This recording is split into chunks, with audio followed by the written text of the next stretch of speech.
Welcome back. I'm back and back. Welcome back to the And the Women Came podcast, a podcast about women showing up for other women, one story at a time. It's me, Lusungu, your host. All right, so let's get into it. What are we talking about today? Today, I thought I would share about one of the biggest transitions, personal transitions in my life, and that is becoming a mother to a little boy. So I'll take you all the way back from the beginning to how I became a mom. And before anything, I think I want to start with reading this poem that encapsulates. Hey guys, English pen.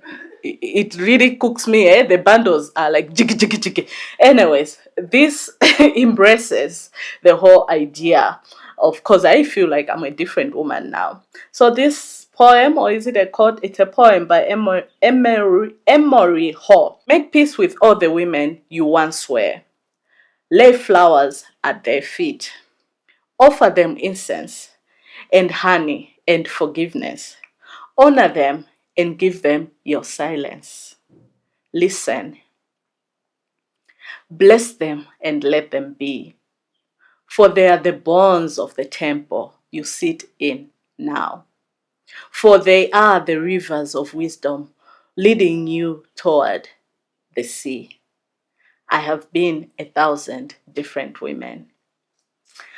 Let me tell you, I just feel like that poem just really talks to what has happened in my life from when I was not a mom to now that I'm a mom to an almost 5 month old. So let's get to how it started and how women showed up for me. So yeah, you guys know I think those of you who have listened to the Feministing or Malawian podcast before, if you haven't, don't worry, I'll fill in the gaps. So I got married at 33 to the horror of my family. Because, I have an older sister. She got married around, I think, 24 or something. So I think that was the norm. My mom also got married in her 20s. But for me, no, I was busy, girl. I was busy in my 20s. I was busy trying to. I'm a Capricorn, I'm a warrior. So I needed to get my money right and grab all the opportunities and everything. Not in a capitalistic way, just to be secure. Yeah, and secondly, I cohabited with my partner before we got married. Again, the horror of my family, my very religious family. But yeah, so that happened. And then after, I think a year into the marriage, then we decided we wanted a child and we wanted to expand our family. So it was like, okay.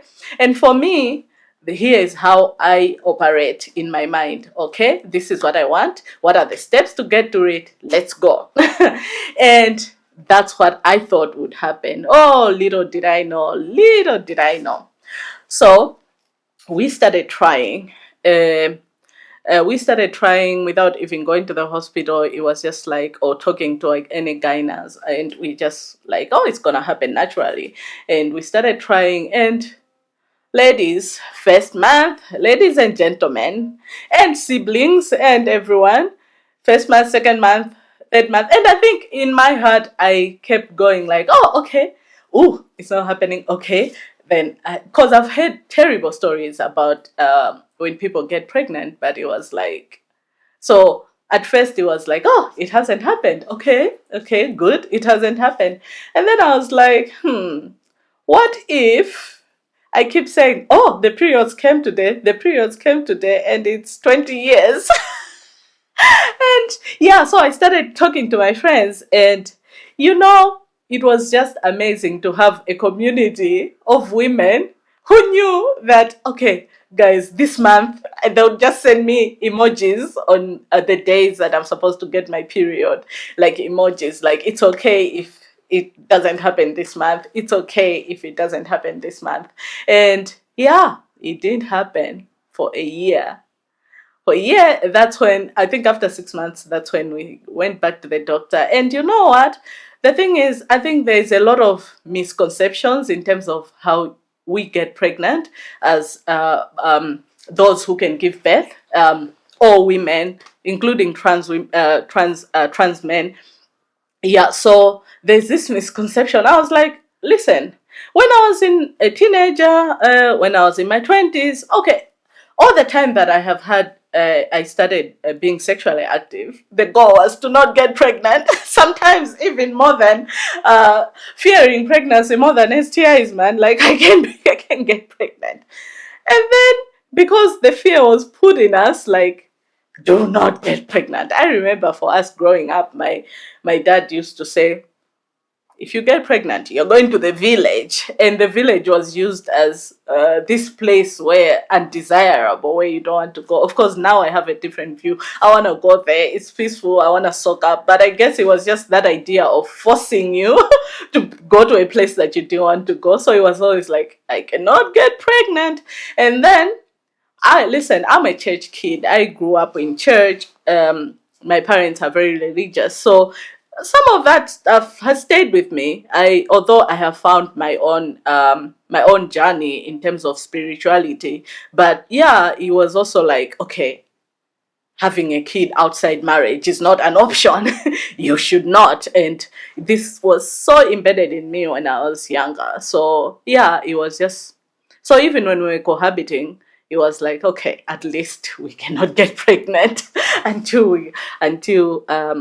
we get married. So yeah, and then 6 months went, and then yeah, we started seeing different gynecologists, we saw a fertility doctor who was like, okay, if it doesn't happen within 6 months or a year, then we can start talking about maybe checking sperm count, issues like that, or my hormones, the names of the hormones. Listen, guys, I learned English reading, so I butcher all the pronunciation. Is it estrogen or whatever that hormone is, to check it. So we did all those tests and we were both fine. And then there was a time when then it was suggested that we do something called HSG. It's easy. If you just Google HSG, you find it. I never took the time to learn what the whole thing means. But it's a procedure where you have to, a procedure where you go and they put some dye. They put a catheter on you, inside your VJJ, your vagina, and then the dye goes out into your fallopian tubes to test to see if they are blocked. So they'll watch on the screen thing. So if the dye doesn't pass through, then it shows that your tubes are blocked. Oh yeah. And then so I went for that, and it was one of the most painful experiences that I've ever had in my life. But my sister came with me, so yeah, that's one way that women showed up for me as well. Like throughout these processes, my friends, my sister, they were always by my side, and my sister came with me to this procedure. And let me tell you, the pain the pain was unbearable. You know what? And guess what? My partner went to work. Like nothing affected him. It was just women's bodies. We do go through a lot, man. So yeah, I went and had that procedure, and I had read that research shows that women who have that procedure and stay like the first 3 months, if the tubes are not blocked, then you get pregnant. And for me, it happened that very same month that I did the procedure. That's when I conceived and got pregnant. But throughout the whole journey of being pregnant, of getting pregnant, getting there, it was like the amount of fear, and also you cannot control what people say during that time. Hey, people, Malawians, and also generally just people, because I travel a lot for work, and I did encounter people who were like, when is it happening, man? And they're not Malawians. Generally, it's like, when is it happening? Oh, when is the lead? Oh, you travel a lot. When is the baby coming? It's like there's so much pressure on women, like, to have this linear journey of life, actually, in terms of the nuclear family. Like, you get married, the next step, you get married, then you have 2 kids, one, and I'll talk about in a later episode how the pressure of not having just one child once you start conceiving. But it was just like, But throughout that whole journey, shout out to my friends, man. Shout out to Amanda Bangura, who you hear a lot about. She has been my fighter. She's been by my side. She has done far more than I can ever thank her for, and shown me community. Shout out to Dee, who's my producer and everything. Shout out to my sister Tiwonge. Shout out to my friend Konzekelani. Shout out to my friend Ruth. Shout out to all the women, to Deliwe, all these women that showed up for me throughout this process. Shout out to Singa. Shout out to Naf and Relato, that I could be vulnerable with and share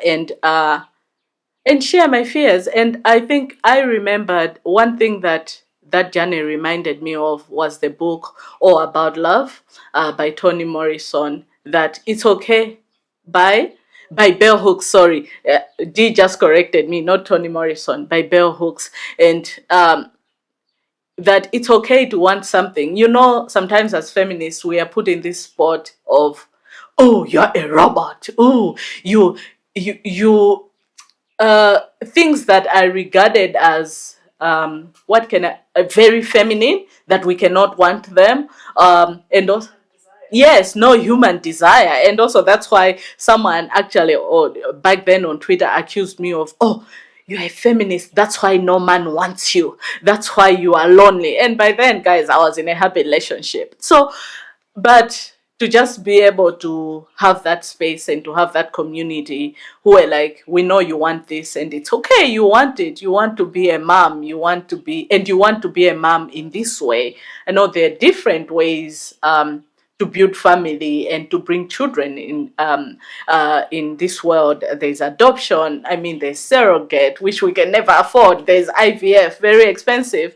And yeah, just choosing a way that you feel that you want at that time, and being supported to be vulnerable and feeling like a failure. Because I felt like my body was failing me. I was like, oh, is it because I've waited too long? Is it because this might never happen? I need to be okay with it never happening. And yeah, but also acknowledging that, why did I want to get pregnant actually? I don't know if there's ever an unselfish reason to not want to, because for me, I used to just envision having a child, and I used to envision actually a girl, having a baby girl, and being my community, raising them, and etc. But yeah, God has a sense of humor. I was like, ha ha ha ha ha, it's gonna be a boy. And yeah, all right. So my experience being pregnant,